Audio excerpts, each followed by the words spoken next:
ओम शांति। अव्यक्त महावाक्य है, अंतःवाहक शरीर द्वारा सेवा। अंतःवाहक शरीर द्वारा सेवा 11/2/71। 1 सेकंड में कितना दूर से दूर जा सकते हो, हिसाब निकाल सकते हो। जैसे मरने के बाद आत्मा 1 सेकंड में कहाँ पहुँच जाती है, ऐसे आप भी अंतःवाहक शरीर द्वारा।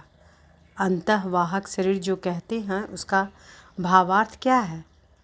आप लोगों का जो गायन है कि अंतःवाहक शरीर द्वारा बहुत सैर करते थे, उसका अर्थ क्या है?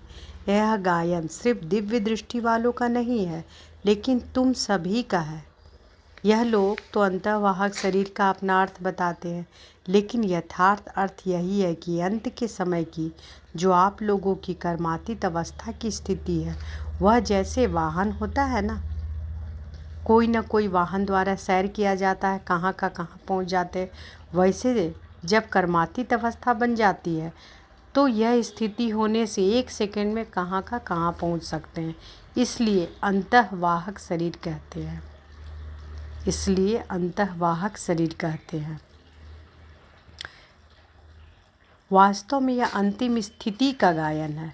उस समय आप इस स्थूल स्वरूप के भान से परे रहते हो, इसलिए इनको सूक्ष्म शरीर भी कह दिया है। जैसे कहावत है, उड़ने वाला घोड़ा। तो इस समय के आप सभी के अनुभव की यह बातें हैं जो कहानियों के रूप में बनाई हुई है। 1 सेकंड में ऑर्डर किया, यहाँ पहुँचो तो वहाँ पहुँच जाएगा। ऐसा अपना अनुभव करते जाते हो। जैसे आजकल साइंस भी स्पीड को क्विक करने में लगी हुई है। जहाँ तक हो सकता है समय कम और सफलता ज़्यादा का पुरुषार्थ कर रहे हैं। ऐसे ही आप लोगों का पुरुषार्थ भी हर बात में स्पीड बढ़ाने का चल रहा है। जितनी जिसकी स्पीड बढ़ेगी उतना ही अपने को फाइनल स्टेज के नज़दीक आएंगे। स्पीड से स्टेज तक पहुँचेंगे। अपनी स्पीड से स्टेज को परख सकते हो। आप सभी महान पर्व शिवरात्रि मनाने का प्लान बना रहे हो। फिर नवीनता क्या सोची है? झंडा लहराएंगे।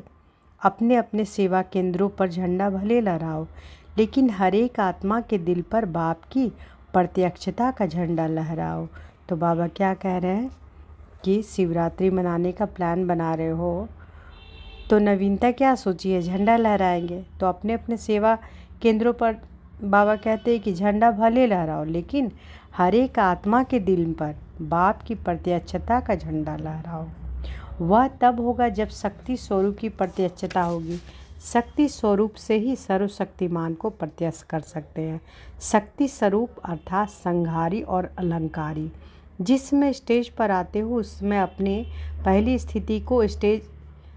स्थिति की स्टेज अच्छी तरह से ठीक बनाकर फिर उस स्टेज पर आओ, जिससे लोगों को अपनी आंतरिक स्टेज का साक्षात्कार हो। जैसे और तैयारियां करते हो, वैसे यह भी अपनी तैयारी देखो कि अलंकारी बनकर स्टेज पर आ रही हूँ। लाइट हाउस, माइट हाउस दोनों ही स्वरूप इमर्ज रूप में हो। जब दोनों स्वरूप होंगे तब ठीक रीति से गाइड बन सकेंगे।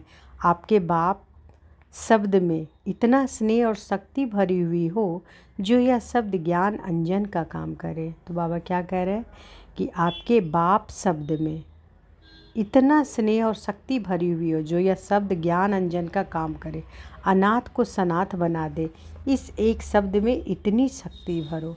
जिस समय स्टेज पर आते हो उस समय की स्थिति एक तो तरस की हो, दूसरी तरफ कल्याण की भावना, तीसरी तरफ अति स्नेह के शब्द, चौथी तरफ स्वरूप में शक्तिपन की झलक हो। अपनी स्मृति और स्थिति को ऐसा पावरफुल बनाकर ऐसे समझो कि आपने कई समय के पुकारते हुए भक्तों को अपने द्वारा बाप का साक्षात्कार कराने के लिए आई हूँ। इस रीति से अपने रूहानी रूप, रूहानी दृष्टि, कल्याणकारी वृत्ति द्वारा बाप को प्रत्यक्ष कर सकती हो। समझा क्या करना है? तो बाबा क्या कह रहे हैं? बाबा कहते हैं कि अपनी स्मृति और स्थिति को ऐसा पावरफुल बनाकर ऐसे समझो कि अपने कई समय के पुकारते हुए भक्तों को अपने द्वारा बाप का साक्षात्कार कराने के लिए आई हूँ। इस रीति से अपने रूहानी रूप, रूहानी दृष्टि, कल्याणकारी वृत्ति द्वारा बाप को प्रत्यक्ष कर सकती हो। समझा क्या करना है?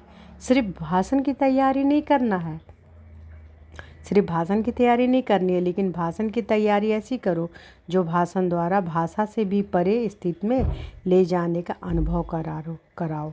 भाषण की तैयारी से सदा भाषण की तैयारी ज़्यादा करते हैं, लेकिन रूहानी आकर्षण स्वरूप की स्मृति में रहने की तैयारी पर अटेंशन कम देते हैं। इसलिए इस बारी ज़्यादा तैयारी इस बात की करनी है, हर एक के दिल पर बाप के संबंध के स्नेह की छाप लगानी है। हर एक के दिल पर बाप के संबंध के स्नेह की छाप लगानी है। अच्छा, मधुबन वाले क्या सर्विस करेंगे? मधुबन वाले को उस दिन खास बाप दादा अव्यक्त वतन में आने का निमंत्रण दे रहे हैं। वहाँ वतन में आकर सभी तरफ के सर्विस को देख सकेंगे। शाम 7 से 9 बजे तक यह 2 घंटे खास सैर कराएंगे, जैसे संदेशियों को ले जाते हैं सभी स्थानों की सैर कराने। इस रीति से मधुबन वालों को यहाँ बैठे हुए सर्व स्थानों की सर्विस की सैर कराएंगे। अगर बिना मेहनत के सारा सैर कर लो तो और क्या चाहिए। इसलिए मधुबन वाले उस दिन अपने को इस स्थूल देश से परे अव्यक्त वतनवासी समझकर बैठेंगे तो सारे दिन में कई अनुभव करेंगे। फिर सुनाना क्या अनुभव किया। उस दिन अपना थोड़ा भी पुरुषार्थ करेंगे तो सहज ही अनोखे भिन्न भिन्न अनुभव करने के वरदान को पा सकेंगे। समझा? 7 से 9 शाम को खास याद का प्रोग्राम रखना। तो बाबा क्या कह रहे हैं? बाबा कि 7 से 9 समय जो है खास याद का प्रोग्राम रखना है ना। बाबा की याद में अव्यक्त वतन में बैठेंगे, है ना, अव्यक्त वतनवासी बनकर। बाबा क्या बोल रहे हैं कि मधुबन वाले उस दिन अपने को इस स्थूल देह से परे अव्यक्त वतनवासी समझकर बैठेंगे तो सारे दिन में कई अनुभव करेंगे। तो मधुबन वाले कौन है? हम सब है ना। हम सबों का घर कहाँ है? यहाँ पर स्थूल में मधुबन ना। तो बाबा कहते हैं कि स्थूल देह से परे अव्यक्त वतनवासी समझकर बैठेंगे तो सारे दिन में कई अनुभव करेंगे। फिर सुनाना क्या अनुभव किया। उस दिन अगर अपना थोड़ा भी पुरुषार्थ करेंगे तो सहज ही अनोखे भिन्न भिन्न अनुभव करने के वरदान को पा सकेंगे। समझा? 7 से 9 शाम को खास याद का प्रोग्राम रखना।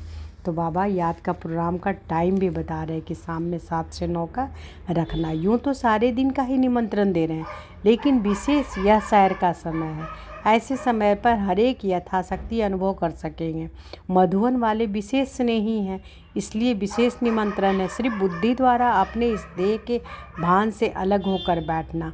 फिर ड्रामा में जो अनुभव होने हैं वह होते रहेंगे। संदेशियों के लिए तो साक्षात्कार कॉमन बात है, लेकिन बुद्धि द्वारा भी ऐसे अनुभव कर सकते हो। इतना स्पष्ट होगा जैसे इन आँखों से देखा हुआ अनुभव है। अच्छा, टीचर्स के साथ मुलाकात। इस ग्रुप को कौन सा ग्रुप कहें? Speakers group. स्पीकर्स अर्थात स्पीच करने वाले। स्पीच के साथ स्पीड भी है, क्योंकि स्पीच के साथ साथ अगर पुरुषार्थ की स्पीड भी है तो ऐसे स्पीच करने वाले के प्रभाव से विश्व का कल्याण हो सकता है। अगर स्पीड के बिना स्पीच है तो विश्व का कल्याण होना मुश्किल हो जाता है। तो ऐसे कहें कि यह स्पीच और स्पीड में चलने वाले ग्रुप है। जिन्हों की स्पीच भी पावरफुल, स्पीड भी पावरफुल है, उनको कहते हैं विश्व कल्याणकारी। तो जिन्हों की स्पीच भी पावरफुल और स्पीड भी पावरफुल, उन्हों को कहते विश्व कल्याणकारी। मास्टर दुख हरता सुख करता। तो ऐसे कार्य में लगे हुए हो जो दुख हरता सुख करता होता है, वह स्वयं इस दुनिया की लहर से भी परे होगा और उन्हों की स्पीच भी दुख की लहर से परे ले जाने वाली होगी। ऐसे स्टेज पर ठहर कर स्पीच करते हो। स्पीच तो स्टेज पर ठहर कर ही की जाती है। तो आप किस स्टेज पर ठहर स्पीच करते हो? जो बाहर की बनी हुई स्टेज होती है उस पर। स्टेज को जिस समय कोई स्थूल स्टेज पर जाना होता है तो पहले अपनी स्थिति की स्टेज तैयार है व नहीं, यह चेक करता है ना। तो पहले अपनी स्थिति की स्टेज तैयार है व नहीं, यह चेक करता है। ऐसे स्टेज पर ठहर कर स्पीच करने वाले को कहते हैं श्रेष्ठ स्पीकर। तो बाबा क्या कह रहे हैं? स्पीकर को जिस समय कोई स्थूल स्टेज पर जाना होता है तो पहले अपनी स्थिति की स्टेज तैयार है व नहीं, यह चेक करता है। ऐसे स्टेज पर ठहरकर स्पीच करने वाले को कहते हैं श्रेष्ठ स्पीकर। जैसे स्थूल स्टेज को तैयार करने के लिए भी कितना समय और परिश्रम करते हैं, ऐसे ही अपनी स्थिति की स्टेज सदैव तैयार रहे, उसके लिए इतना ही पुरुषार्थ करते रहो। ऐसी पावरफुल स्टेज पर ठहर स्पीच करने वालों को यहाँ आबू में यादगार है। कौन सा? दिल वाला। दिल वाला तो याद की यात्रा का यादगार है। गौमुख नहीं देखा है? गौमुख किसका यादगार है? यह मुख का यादगार है। जैसे बाप का यादगार है गौमुख, क्योंकि बाप का यादगार है गौमुख, क्योंकि मुख द्वारा ही सारा स्पष्ट करते, इसलिए मुख का यादगार है। स्पीकर का भी काम मुख से है, लेकिन ऐसे जो श्रेष्ठ स्टेज पर ठहर कर स्पीच करते हैं, सदैव एवर रेडी स्टेज हो। ऐसे नहीं कि समय पर तैयारी करनी पड़े। एवर रेडी स्टेज होने से जो प्रभाव होता है वह बहुत अच्छा पड़ता है। इसलिए पूछा कि प्रभावशाली हो। इस ग्रुप को प्रभावशाली ग्रुप कहें। सभी सर्टिफिकेट दें। अच्छा ग्रुप है। अगर आप सर्टिफिकेट देते हो तो फिर यह सर्व को सेटिस्फाई करने वाले भी होंगे। संतुष्ट मनिया तो हो ना, इसमें हाँ करते हो।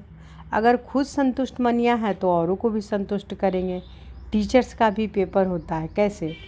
टीचर का पेपर सूक्ष्म तन में आता है। टीचर का पेपर कदम कदम पर होता है। जो भी कदम उठाते हो वह ऐसा ही समझकर उठाना चाहिए कि पेपर हॉल में बैठकर कदम उठाती हो, क्योंकि स्पीकर अर्थात स्टेज पर बैठे हो, तो जो सामने स्टेज पर होता है उसके ऊपर सभी की नज़र होती है।